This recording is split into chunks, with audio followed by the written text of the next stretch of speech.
Alors, nous allons commencer cet webinaire concernant la transparence salariale 2026, comment la DSN alimente les futurs calculs et obligations.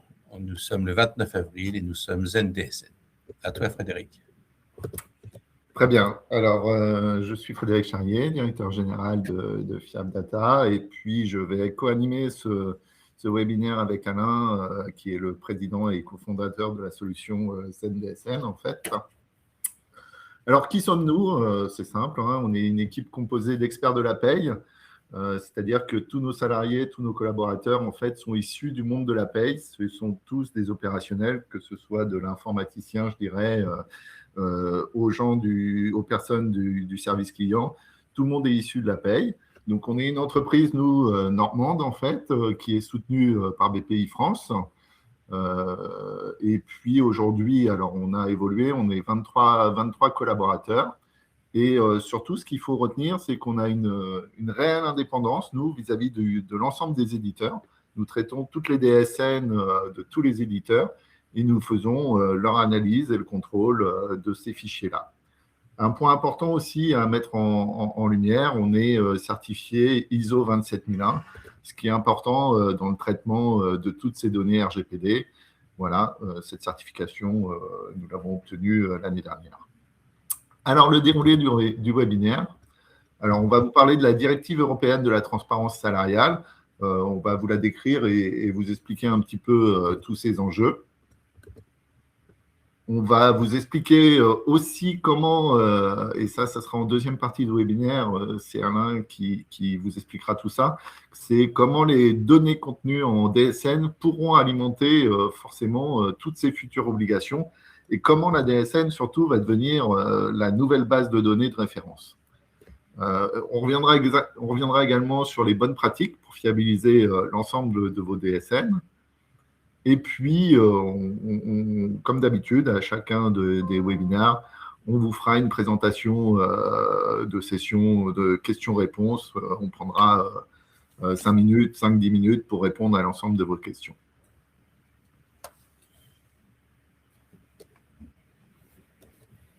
Alors, le cadre et objectif de cette directive européenne. Alors,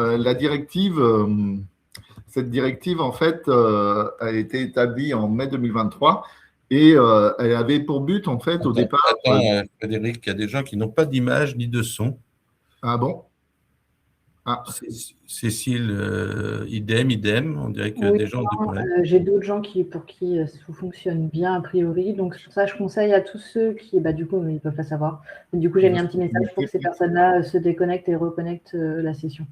OK. Bon, on continue alors. Okay. Merci. D'accord.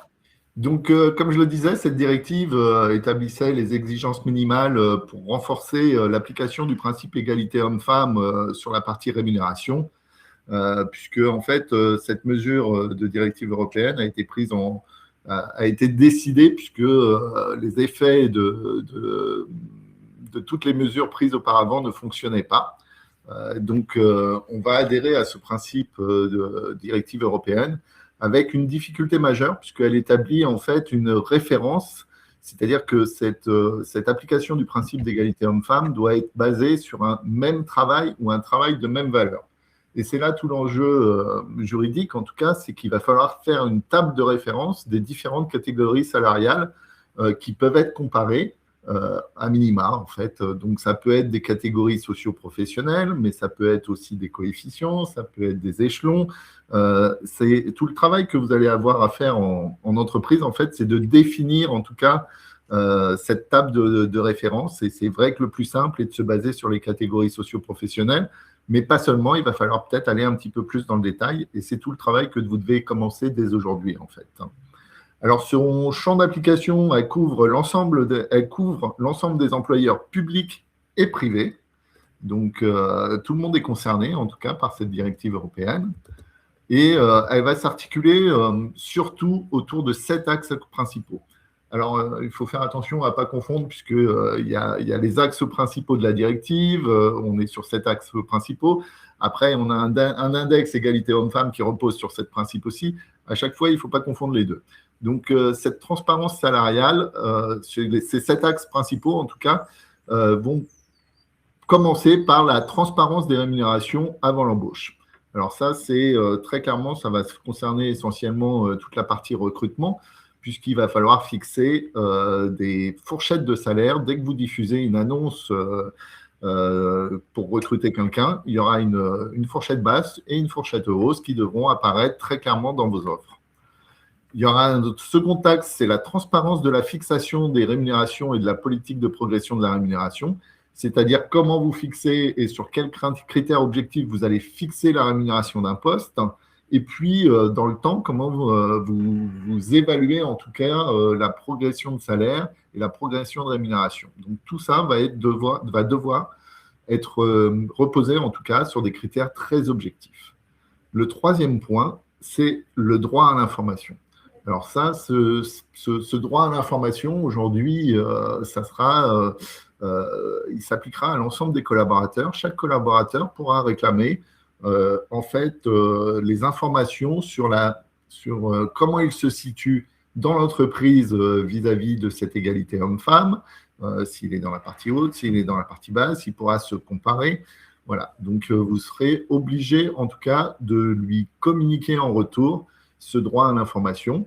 Et ce droit à l'information, ça sera aussi de la communication, on le verra par la suite, à vos partenaires sociaux. Un quatrième point, c'est l'interdiction des clauses de secret salarial. Alors ce point-là, c'est, vous savez, dans certains contrats, auparavant, on mettait des clauses de discrétion sur la communication du salaire, des choses comme ça. Toutes ces clauses-là, en tout cas sur le secret salarial, ne devront plus apparaître du tout dans les contrats de travail. Le cinquième point, c'est la communication des données relatives à l'écart de rémunération entre les femmes et les hommes. Je reviendrai dessus puisque, en fait, ça veut dire que vous allez devoir communiquer différents indicateurs à vos partenaires sociaux sur toutes les analyses d'écart de rémunération, que ce soit sur le salaire de base, sur d'autres éléments variables. Je reviendrai dessus sur la slide d'après, en fait, pour vous expliquer un petit peu tout ça en détail. Le sixième point, c'est l'évaluation conjointe des rémunérations. Alors, cette évaluation conjointe des rémunérations, elle va reposer essentiellement sur une communication auprès de vos partenaires sociaux et puis du plan d'action que vous allez peut-être, ou en tout cas, ça dépendra de l'audit au départ et du constat que vous ferez sur les écarts de rémunération, vous serez peut-être dans l'obligation de mener un plan d'action avec vos partenaires sociaux, en tout cas, pour leur expliquer les différents critères objectifs et de leur communiquer cette évaluation conjointe différentielle, en tout cas. Le dernier point, c'est la partie sanction, puisque comme jusqu'à maintenant, il n'y a pas eu trop de sanctions notamment sur le respect de l'index égalité homme-femme, il a été décidé dans les directives européennes de mettre en place des sanctions financières. Donc, si on revient sur la partie communication des données relatives à l'écart de rémunération entre les femmes et les hommes. Alors, sur quoi ça va porter? Ça va porter sur 7 indicateurs qui vont être à fournir, en fait, à chaque fois. Donc, le premier indicateur, il est assez simple, hein, c'est l'écart de rémunération entre les femmes et les hommes au global, en fait, hein. Ensuite, c'est-à-dire que là, l'écart de rémunération entre les femmes et les hommes, on est essentiellement sur du salaire de base, en fait, hein. Donc, ça va être, je compare mon salaire de base entre mes femmes et mes hommes et je calcule un écart type entre les deux. Le second indicateur est un peu plus complexe puisque on va aller un petit peu plus dans le détail dans l'analyse. Il portera sur l'écart de rémunération entre les femmes et les hommes, mais pas seulement au niveau du salaire de base, mais on va rentrer au niveau des composantes variables ou complémentaires. C'est-à-dire que là, on peut être amené à comparer le versement de primes, ou le versement d'avantages salariaux, comme par exemple l'attribution d'un véhicule de fonction, des choses comme ça. On comparera à chaque fois que pour un travail toujours de même valeur ou équivalent, en tout cas, les avantages devront être les mêmes entre les hommes et les femmes. Et cette analyse, elle sera faite sur tous les aspects de la rémunération et pas uniquement sur la partie fixe. Le troisième indicateur sera l'écart de rémunération médian entre les femmes et les hommes. Alors là, on voit qu'on a une évolution en fait dans le type d'analyse, puisqu'on était plutôt jusqu'alors, si on reprend un petit peu ce qui était en place avec l'index égalité homme-femme, on était plutôt sur des moyennes de salaire. Là, on se base vraiment sur des rémunérations médianes. Et donc, ça va introduire aussi la notion de quartile, en fait. C'est-à-dire que la médiane, c'est 50% de la population en dessous, 50% de la population au-dessus. Et idem sur la partie quartile, le premier quartile, c'est les 25%, et le troisième quartile, c'est les 75%. Donc, cet écart de rémunération, il sera exprimé en termes de médiane. Et donc, on va faire toujours la même chose. Donc, cet écart médian entre la rémunération médiane entre les hommes et les femmes sur la partie fixe, mais c'est le quatrième indicateur, il portera également sur les composantes variables et complémentaires.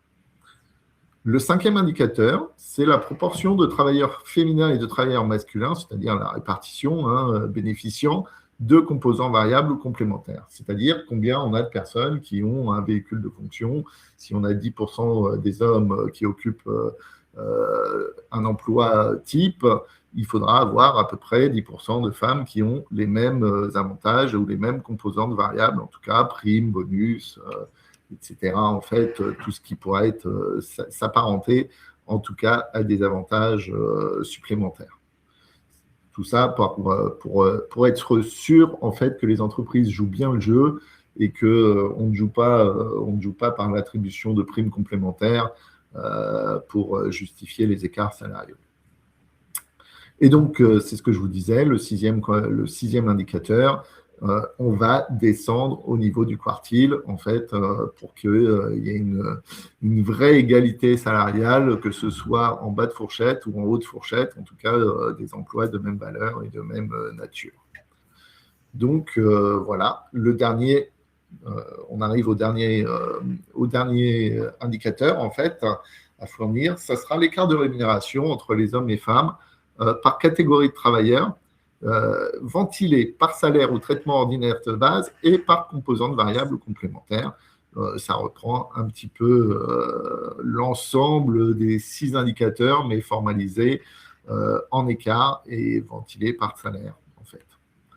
Voilà, pour la partie communication, ce que vous allez devoir produire, en tout cas, à vos partenaires sociaux.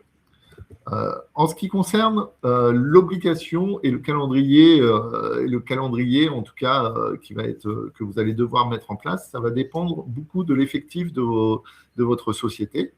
Alors, si on est cette communication-là que vous allez produire, en fait, vous allez être obligé de le faire uniquement quand vous dépassez le seuil des 100 salariés. Pour les moins de 100 salariés, il n'y a pas d'obligation, mais il y a plutôt une volonté de mettre en place une application volontaire.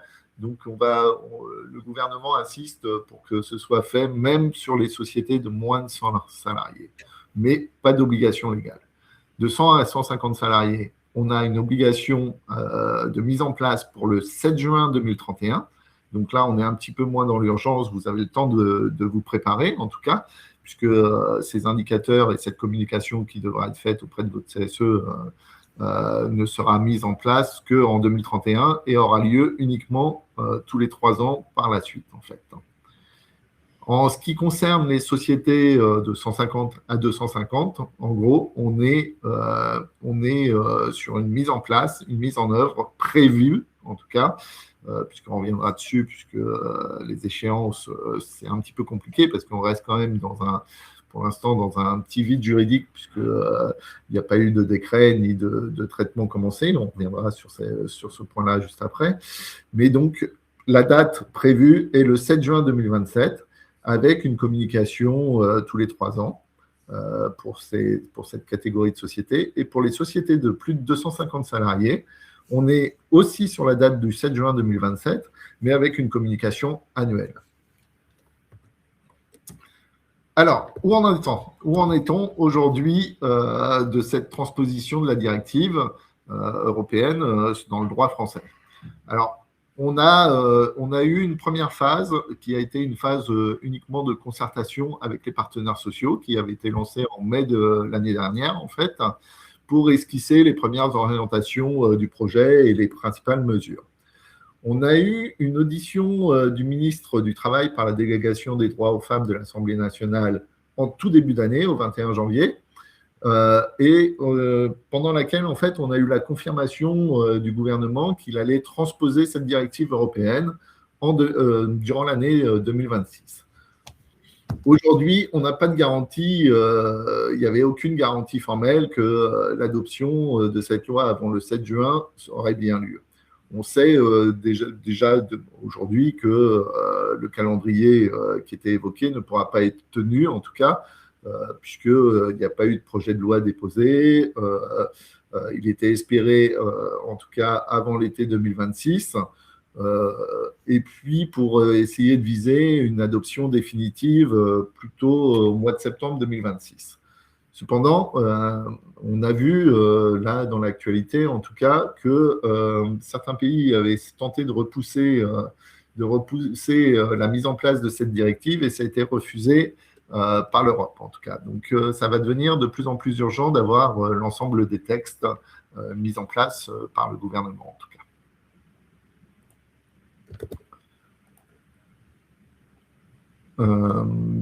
Oui, donc ensuite on a eu donc cette première version du projet de loi qui a été adressée aux partenaires sociaux. On voit que le gouvernement a changé un petit peu d'option, puisque avant c'était de la responsabilité aux entreprises de délivrer l'index égalité homme-femme. Ils ont changé un peu l'esprit de la loi en obligeant à passer par les partenaires sociaux, en fait, pour essayer de contraindre un peu plus les entreprises, en tout cas à mettre en œuvre ces politiques concernant l'égalité homme-femme, puisque l'égalité salariale, puisque jusqu'à maintenant, toutes les mesures qui avaient été prises n'avaient pas eu l'effet escompté, en tout cas. Par contre, on parlait au début du périmètre, on disait que ça concernait toutes les entreprises privées et publiques. Aujourd'hui, ça a été restreint uniquement à la partie privée, au secteur privé. Alors, ça a moins d'impact puisque dans le secteur public, on sait que cette égalité, elle est mieux respectée, on va dire, puisque forcément, il y a une convention, ça fonctionne par grade, par échelon, par avancement automatique, donc il y a moins d'écart significatif. C'est pour ça que pour l'instant, il se concentre uniquement sur le secteur privé. Mais ce qu'il faut se dire, c'est qu'aujourd'hui, à fin avril 2026, on n'a eu aucun projet de loi formellement présenté. Donc, on espère que ça va s'accélérer, puisque c'est ce qu'on a vu, hein, c'est qu'il va falloir être prêt pour 2027, donc c'est-à-dire avoir fait ces tables de référence, ces tables de comparaison, et puis on a aussi l'index égalité homme-femme qui va être obligé d'être diffusé sur des données 2026. Donc quoi qu'il arrive, vous êtes en plein dans le cœur d'actualité de fiabilisation de vos données, parce que quoi qu'il arrive, ce travail de comparaison, il va avoir lieu sur l'année 2026. Voilà, donc c'est toute la difficulté, c'est que la première année, on sait que ça va être très complexe.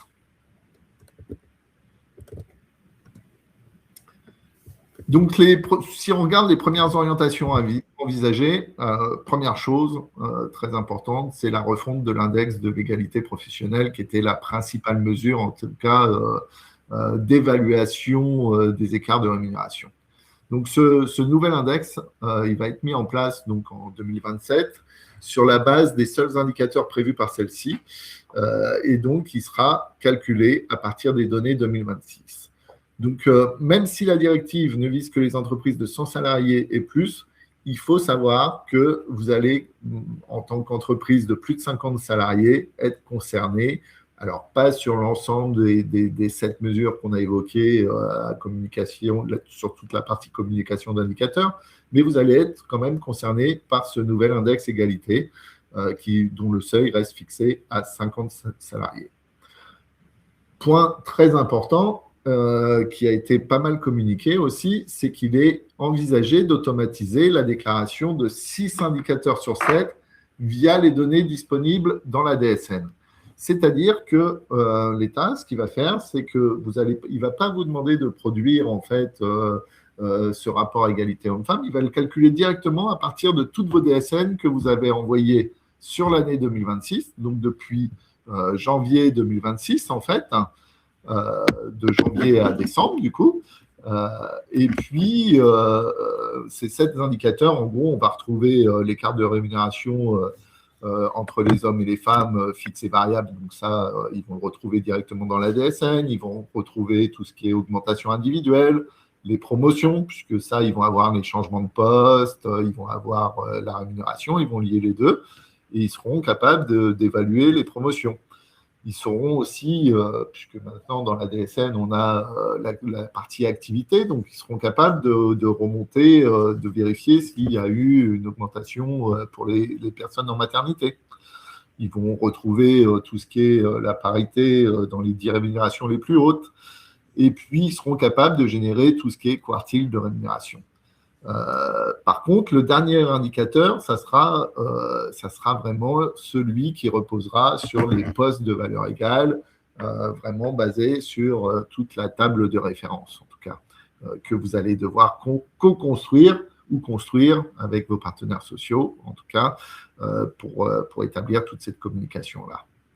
Donc, cette perspective d'automatisation, elle repose vraiment et c'est clairement l'esprit du gouvernement, c'est de fiabiliser toutes vos données de la DSN. Et ça s'inscrit vraiment dans cette logique-là, puisque demain, cet indicateur sera vraiment consolidé grâce à la DSN pour répondre aux exigences de cette directive européenne. On a vu aussi également que on sent bien que on veut forcer de plus en plus les entreprises à faire cette analyse-là et à respecter les accords égalitaires entre hommes et femmes. Donc, forcément, ils vont instaurer des sanctions en cas de non-respect. On parle aujourd'hui d'amendes soit en pourcentage de la masse salariale, soit forfaitairement selon si on est sur des manquements, on va dire, annexes, qui pourraient être par exemple un manquement plutôt sur les variables uniquement ou des choses comme ça. Mais en tout cas, on parle aujourd'hui d'une pénalité de 1% de la masse salariale de l'entreprise. Voilà. Donc, on sent bien qu'il y a une vraie volonté d'agir et donc il va falloir vraiment prendre la mesure, en tout cas, des conséquences de tous ces changements-là et qui va se traduire par vraiment une fiabilisation et un placement au centre des statistiques du fichier de la DSN. Alors, la bonne nouvelle, parce que je vais reprendre la main, Ouais. c'est que les données qu'on vous demande de reporter, vos DSN les contiennent déjà. Bien sûr, à condition qu'elles soient fiables, puisque globalement, le souci majeur, c'est bien la fiabilité de la DSN. Excusez-moi. Petit problème de mallette. La DSN contient déjà presque tout, à condition qu'elle soit fiable et exploitable. La DSN est une déclaration en ligne de tous les mois qui transmet les informations concernant chacun de vos salariés. Elle est produite à partir du logiciel de paye. Vous y remplissez les 2 types d'informations suivantes. Données concernant les informations de votre salarié, ses contrats, sa paye, ses cotisations. Et les données concernant tous les événements, concernant les périodes d'activité du salarié, ses arrêts de travail, sa maladie, sa maternité, sa paternité, les fins de contrat, etc. Donc, vous voyez qu'aujourd'hui, la DSN, ce n'est pas que le transfert des données de charges sociales pour récupérer des charges sociales, c'est une vraie mine d'informations que je considérais structurée, qui s'en va vers l'administration avec toutes les données de votre masse, de votre équipe de salaire, de vos salariés, de vos contrats de travail et de votre masse salariale. Alors, la DSN est un véritable concentré des données RH. Elle contient toutes les informations nécessaires pour construire un reporting RH, à condition qu'elle soit fiable. C'est bien pour ça que l'administration veut se baser pour le calcul de ces indicateurs sur la DSN, puisque normalement, tout est compris dedans. Source directe et unique. Pas de retraitement des données, pas d'interface à créer. Gain de temps et de confiance. Et il est exact, étant donné que tout est codifié par la DSN, on n'a pas besoin de faire d'interface avec tous les logiciels de paye, etc., pour récupérer ces données. Bien sûr, celles-ci, bien sûr, doivent être bonnes et bien envoyées en DSN. Je rappelle que globalement, souvent, la paye est bonne, pas éventuellement tout ce que l'on envoie correctement dans la DSN, puisque des fois, on envoie qu'il y a des informations qui transfèrent mal dans nos fichiers DSN. Donc, il faut des outils dédiés pour votre reporting RH et légal peuvent être générés en quelques clics. Pourquoi? Parce que comme la DSN est déjà bien structurée, quelque part, on a toujours la même base pour traiter tout ce type de reporting ou d'analyse. Donc, il y a un gain de temps pour les équipes RH et un risque d'erreur minimisé puisque c'est toujours la même base qui sert. Donc, si on maîtrise bien cette base, on n'a pas de risque d'avoir une erreur ou un écart entre ce que on a en interne et ce que l'on publie à partir de la DSN auprès de nos tiers. Alors, la DSN contient déjà presque tout à condition qu'elle soit bien fiable et exploitable. L'usage consacré. Les obligations légales, normes directement alimentées par la DSN, le retraitement et l'interprétation du légal. C'est clair que comme on part de la DSN, c'est plus facile de faire des retraitements et d'une interprétation du légal, puisque c'est ce qui va être utilisé par les administrations. Au niveau du reporting social, on a une vision globale sur les données clés, effectifs, turnover, rémunération, absentéisme. On n'a pas besoin, si on a plusieurs logiciels, plusieurs plans de paye, plusieurs types de population, on a toujours la même vision à partir de la DSN. Donc, c'est beaucoup plus facile pour faire des calculs d'effectifs, des turnovers, des absentéismes, etc.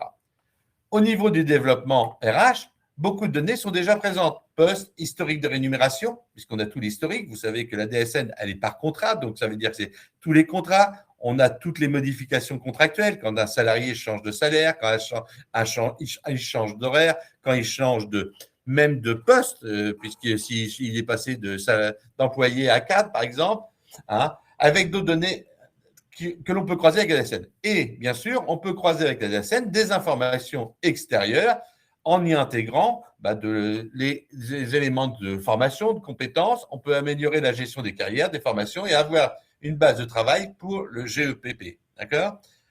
Les engagements sociaux et stratégiques, RSE, analyse des écarts de rémunération, emploi catégorie d'employés, genre, poste, vision sur la politique RH et RSE, car ces données sont renseignées dans le cadre de la B2SE. Bien sûr, étant donné que l'on peut faire la B2SE, faut qu'elle parte à tout prix de la DSN, il suffit de compléter pour notre B2SE des éléments manquants. Et aide à la décision stratégique. Et comme on a l'ensemble des montants de rémunération, des fixes, des variables, des charges sociales, à tout moment, on peut facilement faire une aide à la décision stratégique qui peut permettre de travailler sur la gestion des budgets, le RH, le NAO et d'autres négociations. Et bien sûr, qu'est-ce qui est important aujourd'hui? Notre benchmark. Il faut savoir que de plus en plus d'outils vont être développés, et on va le faire nous-mêmes, pour récupérer des benchmarks sur des choses pour comparer votre entreprise par rapport à un secteur d'activité, une ville, une région. Je donne un exemple. Vous êtes dans le bâtiment, vous avez un taux d'accident, vous avez beaucoup de taux d'accidents de travail, vous avez beaucoup d'accidents. Vous pourrez comparer votre taux d'accident par rapport à une autre entreprise dans le même secteur du bâtiment. Vous avez un turnover dans votre autre entreprise, vous pourrez comparer votre turnover, votre absentéisme. Tout ça, vous aurez demain des bases de données qui se mettent de plus en plus en place. Vous le voyez déjà sur le site d'URSSAF à partir de données qui vont être agrégées à partir de la DSN pour vous comparer sur du benchmark à partir de vos données DSN. Donc, ça veut dire qu'on voit bien que la DSN contient tout ce qu'il faut pour demain faire une vraie utilisation à partir de la DSN. Fiabiliser ces DSN pour une exploitation optimisée, c'est une bonne pratique. Donc, il faut être proactif, ne pas attendre les comptes rendus métiers pour corriger les erreurs. Il ne faut surtout pas attendre les fameuses CRM pour corriger vos anomalies parce que les CRM ne sont qu'une partie des contrôles faits par l'administration. Il n'y a pas que tous les contrôles ne sont pas dans vos CRM. Donc, il faut bien contrôler d'autres données qui vont permettre de votre reporting de bon. Investir dans la formation continue des équipes de paye. Aujourd'hui, on se rend compte qu'on a un gros souci entre la paye et la DSN parce qu'il y a un manque de maîtrise de ce que l'on envoie en DSN par les équipes de paye et il faut à tout prix assurer aux équipes de paye une bonne compétence d'analyse des DSN et d'évolution des DSN et des outils qui y sont associés. Se tenir informé des évolutions réglementaires et des communications des organismes, ça c'est très important parce que vous voyez bien que concernant la transparence des salaires, on voit bien qu'ils vont utiliser certains indicateurs qui viennent de la DSN, donc il faut bien suivre ça pour s'assurer que tout ce que l'on envoie en DSN est bien renseigné pour éviter des écarts importants et utiliser des outils spécialisés, mettre en place des outils et des processus pour contrôler et corriger les anomalies dans les DSN tous les mois. Alors, ZenDSN, Il répond à ces enjeux. Pourquoi ? Parce que on fait les contrôles en amont de votre envoi définitif de votre DSN. Ça veut dire que c'est pendant votre process de paye, vous devez à tout prix faire un process qui fait une DSN de test à chaque lot de paye, on fait des lots de paye, avant de valider la paye pour vérifier à partir d'un outil comme ZenDSN si l'ensemble de tous les contrôles qui ont lieu en CRM, mais d'autres contrôles, les éléments sont bien transmis correctement en DSN. Je parle d'un sujet qui est fait vraiment chez nous, c'est le contrôle du journal de paye. Il faut s'assurer que tous les montants qui sont dans vos rubriques de paye, les bases, les nombres d'heures supplémentaires, les montants d'heures supplémentaires, mais que ce soit les primes, que ce soit des fois les cotisations, soient bien les mêmes éléments qu'il y a dans la paye qui transfèrent bien en DSN. Et je peux vous assurer qu'on a énormément d'écarts parce que des fois, des rubriques ne sont pas paramétrées pour être parties correctement dans les bonnes informations de la DSN. Donc, si vous avez des mauvaises informations, etc., ça se voit. Il faut aussi régulariser des pratiques de paye. On voit bien souvent qu'on a encore des problèmes sur des gens qui font, par exemple, je vais vous donner un, le salaire de base. On a un salarié au mois, c'est 2 000 €. On l'embauche en cours de mois. On l'embauche le 15. On met salaire de base 1 000 €. Non, ce n'est pas ça. Le salaire de base est à 1 000 €. C'est une entrée-sortie avec une déduction entrée-sortie de 1 000 €. Parce que quand vous allez comparer vos salaires, etc., vous allez comparer 1 000 € avec un autre salarié à 2 000 €. Ce n'est pas ça. C'est ce qu'on appelle des déductions entrée-sortie, mais votre salaire de base, c'est le salaire de base mensuel. Donc ça, c'est ZenDSN. Donc le but, c'est bien de contrôler l'ensemble de vos DSN en amont de la validation de la paye pour corriger toutes les erreurs qui vont être relevées avant de valider la paye, ce qui évitera, bien sûr, après, des CRM et éventuellement des régularisations rétroactives. En plus de contrôle, nous intégrons aussi, quand vous avez validé votre paye, nous allons pouvoir récupérer, si vous nous les paramétrez, l'ensemble de toutes vos CRM métiers qui arrivent, donc la 119, la 120, comme l'identité, comme la 124 bien sûr, comme ceux du MSA qui sont les 118 et je ne me rappelle plus les numéros. Nous les récupérons pour aussi vous faire une lecture rapide et vous indiquer que vous n'avez pas corrigé en amont certains contrôles qui auraient dû être corrigés avant la validation de la paie. Donc, faciliter la lecture des CRM, qui est un problème majeur aujourd'hui, parce qu'elle est par DSN, donc par établissement également. Dernière possibilité chez ZenDSN, c'est de dire à la fin, on a fait toute l'année, j'ai mon logiciel de paie qui n'a pas pu régulariser toutes mes anomalies pour faire de la bonne gestion de ma DSN, ZenDSN pourra venir éventuellement faire le remplacement des corrections par des blocs de régule que le logiciel n'a pas su faire, et des fois des blocs de régule, surtout sur les années précédentes, quand on a des rappels, surtout avec les caisses de retraite ou demain avec la CRM 124, qu'on n'a pas pu régulariser, par exemple les jours calendaires ou le plafond liés à des départs ou des entrées. À partir du moment donné qu'on a bien maîtrisé toute cette base de données, bien sûr, votre reporting, il est idéal parce qu'il est formaté, il a toutes les informations, on y complète éventuellement par des informations complémentaires et de ce fait, on va générer ce qu'on appelle tous les indicateurs qui vont servir, bien sûr, à la transparence des salaires. Alors, quelques arguments pour être rapide sur ZenDSN. Bon, nous, on fait la double authentification, intégration SSO pour les grands groupes, des données bien sûr hébergées en France. On a bien sûr toute la conformité RGPD et on est certifié ISO 27001 avec des audits, etc., des pen tests, etc. Notre logiciel, c'est une disponibilité d'une plateforme 24 heures sur 24. On a bien sûr une hotline à votre disposition utilisateur sur les jours ouvrés si vous avez des questions ou des interrogations sur votre DSN. On est multi-utilisateur, multi-habilitation. Et bien sûr, gestion des groupes, multi-sociétés, multi-établissements, très important pour gérer, quand on a des multi-établissements, qu'il faut gérer toutes les anomalies qu'on a des fois 100, 300, 400 établissements et qu'on a des CRM à récupérer de tous les côtés. L'indépendance, un atout majeur. On insiste sur ce point-là. Moi, je suis un comptable d'origine, un directeur financier. Jamais on ne peut valider nos comptes sans avoir un commissaire aux comptes qui va valider que ce que vous avez fait, vous, en comptabilité, a bien été respecté les normes, tous les contrôles étaient effectués. Donc, c'est exactement pareil. Un éditeur ne peut pas être son propre contrôleur de sa paye ou de ce qu'il interface en DSN. Et il faut une indépendance complète. Donc, il faut des gens indépendants et qui n'ont pas du tout intérêt à ne pas éventuellement montrer certaines choses ou montrer des failles ou de ne pas faire certains contrôles parce que il y a des difficultés. L'interface, par exemple, du journal de paye avec la DSN, c'est une des choses les plus importantes de contrôler que votre journal de paye est bien reflété dans la DSN. C'est la base de tout parce que sinon, c'est tout le reste qui est faux. Donc ça, c'est très important. On a un regard objectif et impartial. On détecte des actions fines puisque dans ces cas-là, on est complètement indépendant, donc on va très fin dans tous nos contrôles. Et bien sûr, on a une agilité, une adaptation très importante.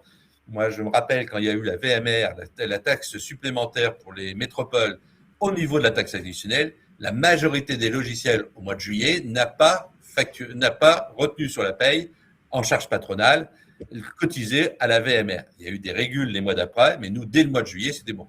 Pareil pour le RGPDU, pareil pour tout. Il faut à tout prix qu'on vous informe tout de suite de vos anomalies. On a encore beaucoup d'anomalies dans les éditeurs de paye à partir du mois de janvier, qui ont mal envoyé les structures 28-29 pour calculer le salaire en cas d'absence, pour recalculer le SMIC. C'est important que tout ça soit bien contrôlé. Et il n'y a qu'une indépendance qui va vous dire les anomalies parce qu'on va être sur le texte de loi. Un petit écran de synthèse rapide. Quand on a des multisociétés, on a une vision tout de suite dès qu'on a chargé les DSN chargés. Si on a des anomalies encore en DSN Val, les anomalies de contrôle de cohérence, les anomalies, puisqu'on recalcule les charges sociales pour vérifier vos RGDU, votre SMIC, vos réductions, le contrôle du déclaratif pour vérifier que vous avez bien appliqué les bons taux à l'administration, le contrôle très important, individuel agrégé, très important si vous avez bien déclaré en individuel toutes vos cotisations agrégées sur les bonnes périodes de rattachement, le recalcul de ce qu'on appelle le DSN fiable des retraites complémentaires, et depuis quelques mois, nous sommes en train d'installer quelques clients puisque nous avons fini le développement, le contrôle à partir du FBUG de vos cotisations de prévoyance pour savoir s'ils arrivent dans les bonnes affiliations aux bons endroits. Voilà. Donc ça, c'était pour vous expliquer rapidement ce qu'on fait. On a des démos, mais on a été là pour la transparence des salaires. Ce que j'insiste surtout, c'est que la transparence des salaires, attention, la DSN va devenir la base pour faire des indicateurs et l'administration va se servir de ça pour contrôler vos indicateurs comme ils commencent à le contrôler dans d'autres endroits. Voilà, nous sommes à votre disposition, Frédéric et moi-même, pour répondre à vos questions. Et j'espère que ça vous a permis de vous éclaircir un petit peu de l'avancée de cette transparence de salaire et du travail qu'il y a à fournir. Le plus important, c'est qu'il ne faut pas attendre les décrets et les textes de loi. Si ça passe, ça sera pour publier en juin 2027 les indicateurs de transparence des salaires sur l'année de 2026. Donc, il faut regarder dès maintenant, ce que vous avez en DSN de 2026 pour corriger toutes les choses qui ne sont pas envoyées correctement en DSN, je parle des salaires, mais je parle des primes éventuellement qui sont mal envoyées en DSN, tout ce qui va servir aussi à codifier correctement vos salaires. On a beaucoup de problèmes concernant l'attribution du code PCS qui est des fois mal mis parce que c'est comme ça qu'on définit les catégories socio-professionnelles. Il y a plein de choses qui sont aujourd'hui en anomalie, les temps de travail pour définir vos effectifs, pour bien calculer la proportion du salaire de base si on est en temps partiel ou en temps complet. Donc, il y a beaucoup de choses à bien contrôler tous les mois et qu'il va falloir que 2026 soit bon dans vos DSN pour faire cette analyse. Merci de votre écoute et nous allons essayer de répondre à vos questions. Oui, merci Alain, merci Frédéric pour cette présentation. Je vais prendre les questions par ordre dans lequel elles ont été posées. Du coup, il faut bien contextualiser. Les premières questions, ça correspond au début de la présentation. Donc, une question de Vanessa. Quelle est la population éligible à l'analyse limite de temps de présence type index?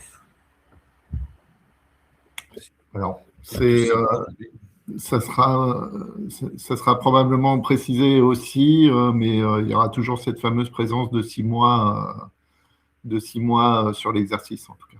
Ouais, je pense qu'aussi, ça restera de ce Voilà. niveau-là aussi. On n'a pas encore la précision, mais je pense que ça restera aussi sur cette base-là qui était déjà dans l'égalité. C'est toujours évoqué, en tout cas. Merci. Une question de Nelly. Bonjour, l'effectif est-il apprécié au 31-12 précédent? Oui. Non. Alors, je pense que ça sera. Il y a eu un texte aussi, et ça sera apprécié au moment de l'obligation de publication, à la date de publication de l'index. Ah, d'accord. Ouais, ils ont précisé. On attend le décret, mais il y a de fortes chances que ça soit. Compliquer les choses. Sur cet effectif-là et calculé suivant les articles de calcul d'effectifs du Code du travail, en tout cas. J'ai vu une précision passer sur le sujet. Merci Frédéric, je ne le savais pas. Merci. Une question de Vincent. Comment doit être traitée la donnée temps partiel? C'est ce qu'a expliqué Alain tout à l'heure, Voilà. notamment sur le salaire de base. C'est du salaire de base reconstitué temps complet, en fait, puisque le but, c'est d'avoir toujours, de toute façon, dans la DSN, vous avez la reconstitution du salaire de base et on le reconstitue déjà dans l'index égalité homme-femme, on compare du temps complet. Puisqu'ils ont les quotités de travail et ils ont le salaire de base, en fait.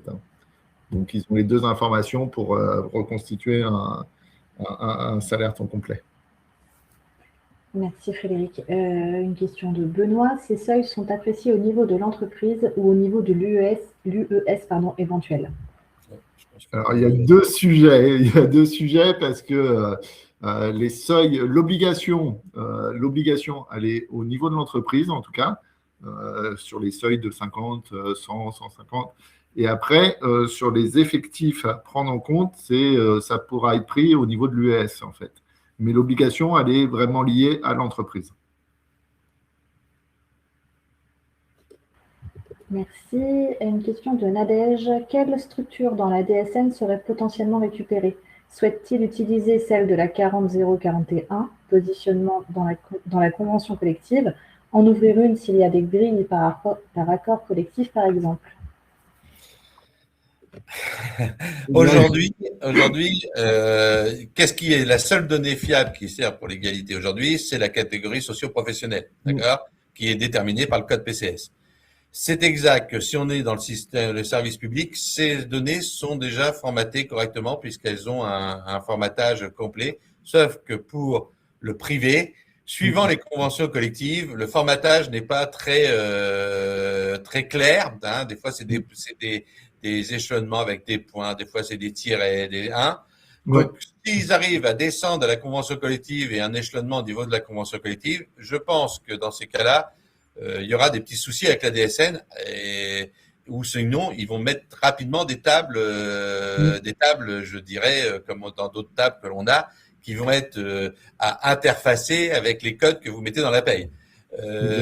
Aujourd'hui, de ce que je vois, ils vont plutôt rester sur les catégories socio-professionnelles. Hein, on n'est pas. Sinon, aujourd'hui, dans la DSN, réellement, il y a bien les zones, positions, tout ce qu'il faut pour déterminer tout ça, mais comme elles ne sont pas normalisées quelque part. Nous on est dans le Syntec, des fois il y a des gens qui mettent des tirets ou des points, etc.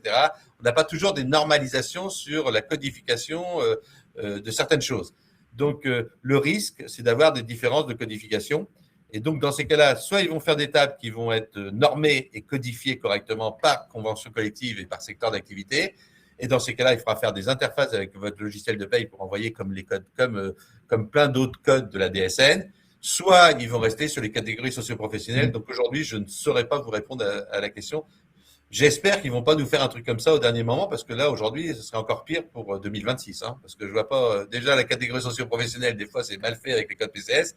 S'il faut ralimenter des positions ou des choses normalisées sur toute l'année 2026, ça va, je pense que ça va aller. Je vois pas la possibilité. Sur l'index égalité homme-femme, ils vont certainement rester sur les catégories socio-professionnelles, comme vous disait Alain. Et en fait, après, c'est plus sur les communications de vos reportings, sur les différences, sur les pesées de poste, où c'est vous qui ferez l'arbitrage de votre table de référence, en fait. Et dans ces cas-là, on pourra l'emporter. Si on utilise un outil comme DSN, on pourra importer cette table de référence dans un DSN et on pourra faire l'indicateur de cette façon-là. Les calculs seront totalement automatisés, du coup. C'est l'avantage du reporting à partir de la DSN. Voilà, merci Alain, merci Frédéric. Une question de Ferdaous. Quelle est l'information à transmettre hors DSN?